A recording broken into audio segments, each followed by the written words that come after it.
ನಮಸ್ಕಾರ ಎಲ್ಲರಿಗೂ.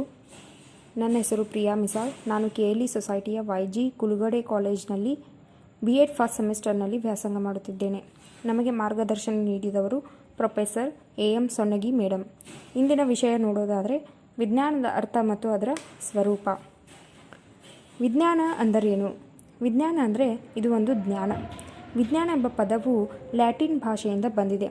ಅದು ಲ್ಯಾಟಿನ್ ಭಾಷೆಯ ಸೈನ್ಸಿಯಾ ಎಂಬ ಪದದಿಂದ ಉತ್ಪತ್ತಿಯಾಗಿರುವಂಥದ್ದು.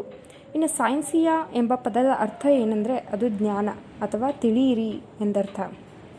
ನಾವು ಗೆಲಿಲಿಯೋ ಗೆಲಿಲಿ ಎಂಬಾತನನ್ನು ವಿಜ್ಞಾನದ ಪಿತಾಮಹ ಎಂದು ಕರೆಯುತ್ತೇವೆ.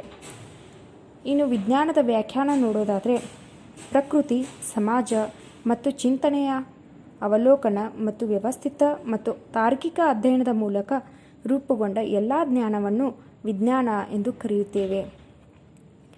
ಚಿಂತನೆಯ ಅವಲೋಕನ ಮತ್ತು ವ್ಯವಸ್ಥಿತ ಮತ್ತು ತಾರ್ಕಿಕ ಅಧ್ಯಯನ ಅಂದರೆ ಏನು? ವ್ಯವಸ್ಥಿತವಾದ ಜ್ಞಾನವನ್ನು ಪಡೆಯುವುದು. ಇದರಿಂದ ತರ್ಕಬದ್ಧವಾಗಿ ವ್ಯವಸ್ಥಿತವಾದ ಜ್ಞಾನವನ್ನು ಪಡೆಯುವುದು. ವೈಜ್ಞಾನಿಕ ವಿಧಾನಗಳನ್ನು ಬಳಸುವುದರ ಮೂಲಕ ಸಿಗುವಂತಹ ಜ್ಞಾನ ನಾವು ಇಲ್ಲಿ ಏನು ಕರಿತೀವಿ ಅಂದರೆ ಅದನ್ನು ವಿಜ್ಞಾನ ಅಂತ ಕರಿತೀವಿ. ಇಲ್ಲಿ ಒಬ್ಬರು RT ಶಾಫರ್ ಎಂಬಾತರು ವಿಜ್ಞಾನದ ವ್ಯಾಖ್ಯಾನವನ್ನು ಹೀಗೆ ನೀಡಿದ್ದಾರೆ. ಇದು ಕ್ರಮಬದ್ಧವಾದ ಅವಲೋಕನದಿಂದ ಸಿಗಬಹುದಾದ ಒಂದು ಜ್ಞಾನ, ಅದಕ್ಕೆ ನಾವು ವಿಜ್ಞಾನ ಅಂತ ಕರಿತೀವಿ ಅಂತ RT ಶಾಫರ್ ಅವರು ಹೇಳಿದ್ದಾರೆ. ಇನ್ನು ವಿಜ್ಞಾನದ ಲಕ್ಷಣಗಳನ್ನು ನೋಡುವುದಾದರೆ ಮೊದಲನೆಯದಾಗಿ ವಾಸ್ತವಿಕತೆ ಮತ್ತು ಸತ್ಯ ಸಂಗತಿಗಳನ್ನು ಹೊಂದಿರುತ್ತದೆ. ವಾಸ್ತವಿಕತೆ ಅಂದರೆ ಏನು ಮತ್ತು ಸತ್ಯ ಸಂಗತಿ ಅಂದರೆ ಏನು, ಅದನ್ನು ನಾವು ಯಾಕೆ ಒಪ್ಕೋಬೇಕು? ಈಗ ಉದಾಹರಣೆಗಾಗಿ ಯಾವುದೇ ಒಂದು ದ್ರವ್ಯವನ್ನು ಒಂದು ಪಾತ್ರೆಗೆ ಹಾಕಿದಾಗ, ದ್ರವ್ಯವನ್ನು ತೆಗೆದುಕೊಂಡು ಒಂದು ಪಾತ್ರೆಗೆ ಹಾಕಿದಾಗ ಅದು ತನ್ನ ಸ್ಥಿತಿಯನ್ನು ಬದಲಾಯಿಸದೆ ಹಾಗೇ ಇದ್ದರೆ ಆ ದ್ರವ್ಯವನ್ನು ನಾವು ಘನರೂಪದ ದ್ರವ್ಯ ಅಂತ ಕರಿತೇವೆ. ಇದು ವಾಸ್ತವಿಕವಾದ ಸತ್ಯ ಸಂಗತಿ ಹೌದು. ಆದರೆ ಇದರಲ್ಲಿ ಕಣಗಳು ಏನಾಗಿರ್ತವೆ ಅಂದರೆ ದಟ್ಟಣೆಯಾಗಿ ಜೋಡಣೆಗೊಂಡಿರುತ್ತವೆ. ಅದಕ್ಕಾಗಿ ಅದು ಘನರೂಪದ ದ್ರವ್ಯ ಅಂತ ನಾವು ಹೇಳ್ಬೋದು. ಇನ್ನು ಅದೇ ಯಾವುದೇ ಒಂದು ದ್ರವ್ಯವನ್ನು ನಾವು ಪಾತ್ರೆಗೆ ಹಾಕಿದಾಗ ಅದು ಪಾತ್ರೆಯ ಒಂದು ಸ್ಥಿತಿಯನ್ನು ಅವಲಂಬಿತವಾದರೆ ಆ ಒಂದು ದ್ರವ್ಯಕ್ಕೆ ನಾವು ಏನು ಕರಿತೀವಿ ಅಂದರೆ ಅದು ದ್ರವ ರೂಪದ ದ್ರವ್ಯ ಅಂತ. ಇಲ್ಲಿ ಕಣಗಳು ಹೇಗೆ ಜೋಡಣೆಗೊಂಡಿರ್ತವೆ ಅಂದರೆ ಸ್ವಲ್ಪ ವಿರಳವಾಗಿ ಜೋಡಣೆಗೊಂಡಿರ್ತವೆ. ಅದೇ ರೀತಿಯಾಗಿ ಇನ್ನು ಅನಿಲ ರೂಪಗಳಲ್ಲಿ ಅದನ್ನು ಪಾತ್ರೆಯಲ್ಲಿ ಹಾಕಲಿಕ್ಕೆ ಅಂತೂ ಆಗೋದಿಲ್ಲ. ಆದರೆ ಅದು ನಮ್ಮ ಕಣ್ಣಿಗೇನೂ ಕಾಣಿಸೋದಿಲ್ಲ. ಅದರಲ್ಲಿ ಕಣಗಳು ಏನಾಗಿರ್ತವೆ ಅಂತ ತುಂಬ ವಿರಳವಾಗಿರ್ತವೆ. ಅದರ ಸಲುವಾಗಿ ಅದು ನಮ್ಮ ಕಣ್ಣಿಗೆ ಗೋಚರವಾಗುವುದಿಲ್ಲ. ಇದೇನೆಂದರೆ ವಾಸ್ತವಿಕ ಸತ್ಯ ಸಂಗತಿಯನ್ನು ಒಳಗೊಂಡಿದೆ. ಇದೇ ತೆರನಾಗಿ ಇನ್ನು ಎರಡನೇ ಒಂದು ಲಕ್ಷಣ ನೋಡೋದಾದರೆ ಕಾರಣೀಯುತ. ಏನೇ ಒಂದು ಕೆಲಸ ಆಗಬೇಕಾದ್ರೆ ಅದಕ್ಕೆ ಒಂದು ಕಾರಣ ಇದ್ದೇ ಇರುತ್ತದೆ. ಈಗ ಉದಾಹರಣೆಗೆ ನೋಡೋದಾದರೆ ಮನುಷ್ಯನ ಒಂದು ಅಂಗಾಂಗ ಹೇಗೆ ಬೆಳವಣಿಗೆ ಆಯಿತು ಎಂಬುದು ಕಾರಣ ಮುಖಾಂತರ ನಾವು ವಿವರಿಸಬಹುದು.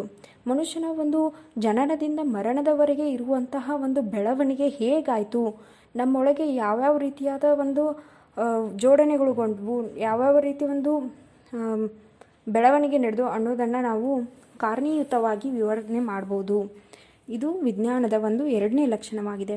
ಇನ್ನು ಮೂರನೇದು ನೋಡೋದಾದರೆ ಸಾರ್ವತ್ರಿಕತೆ. ಸಾರ್ವತ್ರಿಕತೆ ಅಂದರೆ ಏನಪ್ಪ ಅಂದರೆ ಜಗತ್ತಿನ ಎಲ್ಲ ವ್ಯಕ್ತಿ ಅದನ್ನು ಒಪ್ಪುವಂತೆ ಇರುವಂಥದ್ದು ಏನು ಸಾರ್ವತ್ರಿಕತೆ. ಎಲ್ಲ ವ್ಯಕ್ತಿಯು ಅದನ್ನು ಒಪ್ಪಬೇಕು. ಅಂದರೆ ಈ ಉದಾಹರಣೆಗಾಗಿ ಭೂಮಿಯನ್ನು ತೆಗೆದುಕೊಳ್ಳಿ. ಭೂಮಿಯು ಏನು, ಇದು ಸೂರ್ಯನ ಸುತ್ತಲೂ ಪರಿಭ್ರಮಿಸುತ್ತದೆ. ಭೂಮಿಯು ಸೂರ್ಯನ ಸುತ್ತಲೂ ಪರಿಭ್ರಮಿಸುತ್ತದೆ. ಹಾಗೆ ಚಂದ್ರನು ಕೂಡ ಭೂಮಿಯ ಸುತ್ತಲೂ ಪರಿಭ್ರಮಿಸುತ್ತಾನೆ ಅಂತ ನಾವು ಹೇಳ್ಬೋದು. ಇದು ಸಾರ್ವತ್ರಿಕವಾಗಿ ಒಪ್ಪುವಂಥ ಸತ್ಯ ಸಂಗತಿ, ಎಲ್ಲರೂ ಒಪ್ಪುವಂಥ ಒಂದು ಸತ್ಯ ಸಂಗತಿ ಆಗಿದೆ. ಇನ್ನು ನಾಲ್ಕನೇದಾಗಿ ನೋಡೋದಾದರೆ ಭವಿಷ್ಯದ ಸೂಚಕತೆ. ಭವಿಷ್ಯ ಸೂಚಕತೆ ಮುಂದೆ ಏನಾಗುತ್ತೆ ಎಂಬುದನ್ನು ನಾವು ಈಗಲೇ ಅದನ್ನು ವಿಮರ್ಶೆ ಮಾಡ್ಬೋದು. ನೈಸರ್ಗಿಕ ಮತ್ತು ಭೌತ ವಿಜ್ಞಾನಿಗಳು ಭವಿಷ್ಯ ಸೂಚಿಸುತ್ತವೆ. ಭೌತ ವಿಜ್ಞಾನಿಗಳು ಮತ್ತು ಭವಿಷ್ಯವನ್ನು ಸೂಚಿಸುತ್ತವೆ. ಅಂದರೆ ಈಗ ಫಾರ್ ಎಕ್ಸಾಂಪಲ್ ಮಳೆ ತಗೋರಿ, ಸುನಾಮಿ ಮುಂದೆ ಇಂಥ ಒಂದು ದಿನದಲ್ಲಿ ನಾವು ಸುನಾಮಿಯನ್ನು ನೋಡ್ಬೋದು. ಹವಾಮಾನ ವೈಪರೀತ್ಯದಲ್ಲಿ ಏರುಪೇರು ಇವೆಲ್ಲವನ್ನು ನಾವು ಭವಿಷ್ಯದಲ್ಲಿ ಏನಾಗುತ್ತೆ ಎಂಬುದನ್ನು ಈಗಲೇ ನಾವು ನೋಡ್ಬೋದು. ಅದು ಯಾವುದು ಭೂಕಂಪ ಆಗ್ಬೋದು. ಇವೆಲ್ಲವೂ ಭವಿಷ್ಯದ ಸೂಚಕತೆಯನ್ನು ನಾವು ಈಗಲೇ ಅದನ್ನು ವಿಮರ್ಶೆ ಮಾಡ್ಬೋದು. ಇನ್ನು ಐದನೇದು ನೋಡೋದಾದರೆ ಪ್ರಮಾಣೀಕರಣ. ವಿಜ್ಞಾನದಲ್ಲಿ ಏನೇ ಮಾಡಿ ಏನೇ ಕೆಲಸ ಮಾಡಬೇಕಾದ್ರೂ ಅದು ಪ್ರಮಾಣೀಕರಣವಾಗಿರಬೇಕು. ಅಂದರೆ ಏನು, ವಿಜ್ಞಾನದ ಉಪಕರಣಗಳನ್ನು ಬಳಸಿಕೊಂಡು ಸಂಶೋಧನೆ ಮಾಡಿ ಬಂದಂಥ ಫಲಿತಾಂಶ ಏನಾಗಿರ್ತೈತಿ ಅಂತ ಪ್ರಮಾಣೀಕರಣ ಆಗಿರ್ತೈತಿ. ಅದು ವಾಸ್ತವಿಕವಾಗಿ ಸತ್ಯ ಸಂಗತಿಯನ್ನು ಹೊಂದಿರತಕ್ಕಂತಹ ಒಂದು ಉತ್ತರ ಆಗಿರುತ್ತೆ ಅಂತ ನಾವು ಹೇಳ್ಬೋದು.